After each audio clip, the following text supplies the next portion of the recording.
ഉരുളക്കിഴങ്ങും മുട്ടയും ഉപയോഗിച്ചിട്ട് സാധാരണയിൽ നിന്ന് വ്യത്യാസമായിട്ട് തയ്യാറാക്കിയെടുക്കാൻ പറ്റിയ ഒരു അടിപൊളി സ്നാക്കിൻ്റെ റെസിപ്പിയുമായാണ് ഞാനിന്ന് വന്നിട്ടുള്ളത്. നമ്മൾ സാധാരണയായിട്ട് തയ്യാറാക്കിയെടുക്കുന്ന എരിവുള്ള ചട്ടിപ്പത്തിരി അല്ലെങ്കിൽ ചിക്കൻ പോളയുടെയൊക്കെ ആ ഒരു ടെക്സ്ചറിലാണ് ഇതുണ്ടാവുക. നല്ല ടേസ്റ്റിയാണ്, വളരെ സിമ്പിളാണ് തയ്യാറാക്കിയെടുക്കാൻ. അപ്പോൾ നമുക്കിതെങ്ങനെയാണ് തയ്യാറാക്കിയെടുക്കുന്നത് നോക്കാം. അതിനുവേണ്ടി ഞാനിവിടെ 2 ഉരുളക്കിഴങ്ങ് കുറച്ച് വെള്ളവും അതുപോലെ തന്നെ പാകത്തിന് ഉപ്പും ചേർത്തൊന്ന് പുഴുങ്ങിയെടുത്തിട്ട് ചൂടാറിയപ്പോൾ തൊലി കളഞ്ഞെടുത്തിട്ടുണ്ട്. ഞാനിപ്പോൾ അത്യാവശ്യം വലുപ്പമുള്ള ഉരുളക്കിഴങ്ങ് ആയതുകൊണ്ട് തന്നെ 1.5 ഉരുളക്കിഴങ്ങാണ് എടുത്തിട്ടുള്ളത്. നിങ്ങൾ മീഡിയം സൈസ് ആണെങ്കിൽ 2 എണ്ണം എടുത്താൽ മതി. എന്നിട്ട് ഇതുപോലെ ചെറിയ പീസായിട്ട് കട്ട് ചെയ്ത് മാറ്റി വെക്കണം. ഇനി ഈ ഒരു പോളയിലേക്ക് ചേർക്കാൻ വേണ്ടി ഞാനിവിടെ 150 ഗ്രാം എല്ലില്ലാത്ത ചിക്കനാണ് എടുത്തിട്ടുള്ളത്. അത് ഇതുപോലെ ചെറുതായിട്ടൊന്നങ്ങ് കട്ട് ചെയ്തെടുത്തിട്ടുണ്ട്. ഇനി ഇതിലേക്ക് ആവശ്യത്തിന് ഉപ്പും അതുപോലെ തന്നെ എരിവിന് ആവശ്യമായിട്ടുള്ള കുരുമുളക് പൊടിയും ചേർത്തിട്ട് നന്നായിട്ടൊന്ന് കൈവച്ച് കുഴച്ചെടുക്കണം. നമ്മളിതിലേക്ക് മഞ്ഞൾപ്പൊടിയോ മുളക് പൊടിയോ ഒന്നും ചേർക്കേണ്ട ആവശ്യമില്ല. അങ്ങനെ ചെയ്താൽ നമ്മൾ പോളയുടെ കളറ് മാറിപ്പോവും. അപ്പോൾ ഈ ഒരു രീതിയിലൊന്നങ്ങ് മാരിനേറ്റ് ചെയ്ത് മാറ്റി വെക്കാം. ഇനി നമ്മൾ പോള തയ്യാറാക്കാനായിട്ട് ഒരു കുഴിയുള്ള പാത്രം അടുപ്പിൽ വെച്ചിട്ട് അതിലേക്ക് 2 ടേബിൾ സ്പൂൺ ഓയിൽ ഒഴിച്ചു കൊടുക്കുക. എണ്ണ ഒന്ന് ചൂടായി വരുമ്പോൾ അതിലേക്ക് നമ്മൾ നേരത്തെ റെഡിയാക്കി വെച്ചിട്ടുള്ള ചിക്കൻ്റെ പീസസ് ഇട്ടിട്ട് ഒന്ന് ഫ്രൈ ചെയ്തെടുക്കണം. ഒരുപാട് ഇതങ്ങ് ഫ്രൈ ചെയ്ത് ബ്രൗൺ കളർ ആവേണ്ട ഒന്നും ആവശ്യമില്ല. ജസ്റ്റ് എല്ലാ വശവും ഒന്ന് ഒരുപോലെ കുക്കായിട്ട് വന്നാൽ മതി. അതേപോലെ തന്നെ നമുക്ക് ഈ ഒരു പോള തയ്യാറാക്കാൻ ഇതുപോലെ കുഴിയുള്ള പാത്രത്തിൻ്റെ ഒന്നും ആവശ്യമില്ല. ഒരു അത്യാവശ്യം കുഴിയുള്ളൊരു ഫ്രൈങ് പാനിലും ഈ ഒരു രീതിയിൽ നമുക്ക് ചെയ്തെടുക്കാവുന്നതാണ്. ചിക്കൻ ബ്രസ്റ്റ് ആയതുകൊണ്ട് തന്നെ ഇത് പെട്ടെന്ന് കുക്കാവും. അപ്പോൾ ഇതുപോലെ കുക്കായിട്ട് വന്നാൽ നമുക്കിത് എണ്ണയിൽ നിന്ന് കോരി മാറ്റാം. ഈ സെയിം ഓയിലിൽ തന്നെയാണ് നമ്മൾ പോളക്ക് വേണ്ടിയിട്ടുള്ള മസാല റെഡിയാക്കുന്നത്. അപ്പോൾ അതിന് വേണ്ടി അതിലേക്ക് ഒരു മീഡിയം സൈസ് ഉള്ളി ചെറുതായിട്ട് കട്ട് ചെയ്തിട്ട് കൊടുക്കാം. ഞാനിവിടെ വൈറ്റ് ഒനിയനാണ് എടുത്തിട്ടുള്ളത്. നിങ്ങൾ സാധാരണ സവാള എടുത്താൽ മതി. ഇത് നന്നായിട്ടൊന്ന് എണ്ണയിലിട്ടൊന്ന് വാട്ടിയെടുത്തതിന് ശേഷം ഇതിലേക്ക് നമ്മൾ 1 ടീസ്പൂൺ ഇഞ്ചി വെളുത്തുള്ളി പേസ്റ്റും അതുപോലെ തന്നെ എരിവിനാവശ്യമുള്ള പച്ചമുളക് ചെറുതായിട്ട് കട്ട് ചെയ്തും ചേർത്ത് കൊടുക്കാം. ഇഞ്ചിയുടെയും വെളുത്തുള്ളിയുടെയും പച്ചമണം മാറുന്നത് വരെ നന്നായിട്ടൊന്ന് അങ്ങ് ഇളക്കി കൊടുക്കണം.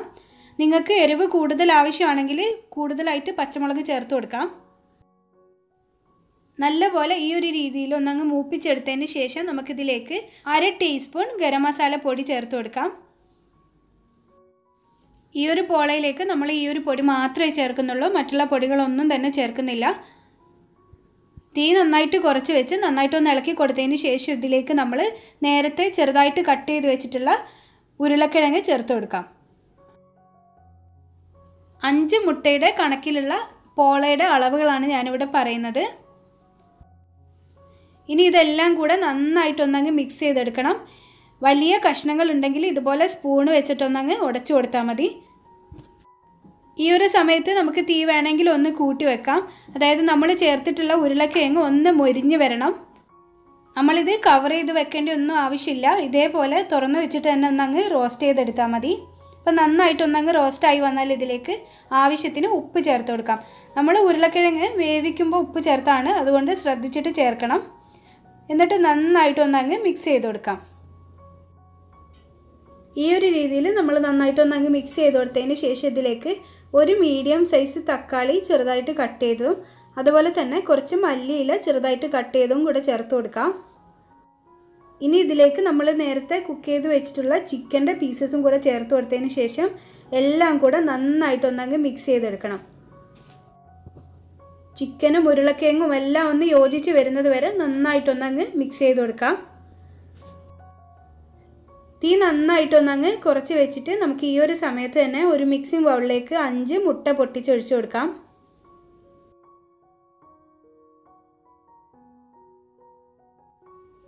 ഇനി ഇതിലേക്ക് പാകത്തിനുള്ള ഉപ്പും അതുപോലെ തന്നെ കുരുമുളക് പൊടിയും കൂടെ ചേർത്തിട്ട് നമ്മൾ സാധാരണയായിട്ട് ഓംലെറ്റിനൊക്കെ കലക്കുന്ന ആ ഒരു രീതിയിൽ ഒന്നങ്ങ് കലക്കിയെടുക്കണം. ഒരുപാട് അങ്ങ് ബീറ്റ് ചെയ്യുകയൊന്നും ചെയ്യേണ്ട ആവശ്യമില്ല. ഈ ഒരു രീതിയിൽ ഒന്നങ്ങ് മിക്സ് ചെയ്തെടുത്താൽ മതി. കണ്ടില്ലേ, ഈ ഒരു രീതിയിൽ നന്നായിട്ടൊന്നങ്ങ് കലക്കിയെടുത്താൽ മതി. ഇനി നമ്മൾ നേരത്തെ റെഡിയാക്കി വെച്ചിട്ടുള്ള ഉരുളക്കിഴങ്ങ് ചിക്കൻ്റെ മസാല നന്നായിട്ടൊന്ന് മിക്സ് ചെയ്ത് കൊടുത്തതിന് ശേഷം നമ്മൾ കലക്കി വെച്ചിട്ടുള്ള മുട്ടയുടെ മിക്സ് ഇതിലേക്ക് അങ്ങ് ഒഴിച്ചു കൊടുക്കുക. എന്നിട്ട് ഉടനെ തന്നെ ഇതേപോലെ ഒന്ന് അങ്ങ് മിക്സ് ചെയ്ത് കൊടുക്കണം. അതായത് നമ്മൾ ഈ മസാലയുടെ അടിവശത്തേക്ക് മുട്ടയുടെ മിക്സ് എത്തുന്ന രീതിയിൽ നല്ല പോലെ ഒന്ന് അങ്ങ് മിക്സ് ചെയ്ത് കൊടുക്കണം. ഈ ഒരു സമയത്ത് തീ കുറച്ച് തന്നെ വെക്കണം കേട്ടോ. മുട്ട ഇതേപോലെ കുക്കായിട്ട് വരും, പ്രശ്നമില്ല. അതെല്ലാം നമ്മൾ അടച്ച് വെച്ച് കുക്കാക്കി എടുക്കുമ്പോഴേക്ക് സെറ്റായിട്ട് വന്നോളും. ഇതേപോലെ മുകൾ വശവും ഒന്ന് ലെവലാക്കി കൊടുത്തതിന് ശേഷം കവർ ചെയ്തിട്ട് നമുക്കിതൊരു മീഡിയം ഫ്ലെയിമിൽ 2 മിനിറ്റ് വെച്ച് കൊടുക്കാം. എന്നിട്ട് നമ്മൾ ഇതേപോലെ ഒരു സിമ്മറിങ്ങോ അല്ലെങ്കിൽ പഴയ ഒരു ഫ്രൈ പാനോ വെച്ചിട്ട് അതിൻ്റെ മുകളിലേക്ക് വെച്ച് ഏറ്റവും ചെറിയ തീയിൽ ഒരു 15-20 മിനിറ്റ് വരെ നമുക്കിതൊന്ന് കുക്ക് ചെയ്തെടുക്കണം. ഇതിപ്പോൾ ഏകദേശം 20 മിനിറ്റിന് ശേഷം നന്നായിട്ട് കുക്കായിട്ട് വന്നിട്ടുണ്ട്. ഒരു കത്തിയോ അല്ലെങ്കിൽ ഒരു സ്ക്യൂവറോ വെച്ച് കുത്തി നോക്കിയാൽ മനസ്സിലാവും നല്ല പെർഫെക്റ്റ് ആയിട്ട് കുക്കായിട്ട് വന്നിട്ടുണ്ട്. ഇത് കുക്കാവുമ്പോൾ തന്നെ ഇതേപോലെ പാനിൽ നിന്നൊക്കെ അങ്ങ് വിട്ടുവരും. അപ്പോൾ നമ്മൾ ചൂടാറിയതിന് ശേഷം ഇതൊരു പ്ലേറ്റിലേക്ക് മാറ്റി കൊടുക്കാം. കണ്ടില്ലേ, വളരെ പെട്ടെന്ന് തയ്യാറാക്കി എടുക്കാൻ പറ്റിയ ഒരു അടിപൊളി സ്നാക്കാണിത്.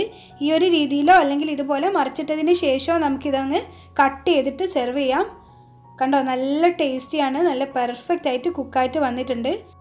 സാധാരണ നമ്മൾ തയ്യാറാക്കുന്നതിൽ നിന്നും കുറച്ചൊരു ഡിഫറെൻ്റ് ആയിട്ടുള്ളൊരു സ്നാക്കാണ്. അപ്പോൾ ഇതുവരെ നിങ്ങളിത് തയ്യാറാക്കി നോക്കിയിട്ടില്ല എങ്കിൽ ഒന്ന് ട്രൈ ചെയ്ത് നോക്കുക, അഭിപ്രായങ്ങളെല്ലാം അറിയിക്കുക. അതുപോലെ തന്നെ ഈ വീഡിയോ നിങ്ങൾക്ക് ഇഷ്ടമായിട്ടുണ്ടെങ്കിൽ ഫ്രണ്ട്സിനും റിലേറ്റീവ്സിനും ഒക്കെ ഒന്ന് ഷെയർ ചെയ്യുക. നിങ്ങൾ ഇതുവരെ എൻ്റെ ചാനൽ സബ്സ്ക്രൈബ് ചെയ്തിട്ടില്ല എങ്കിൽ സബ്സ്ക്രൈബ് ചെയ്യുക. മറ്റൊരു വീഡിയോയിലൂടെ വീണ്ടും കാണാം.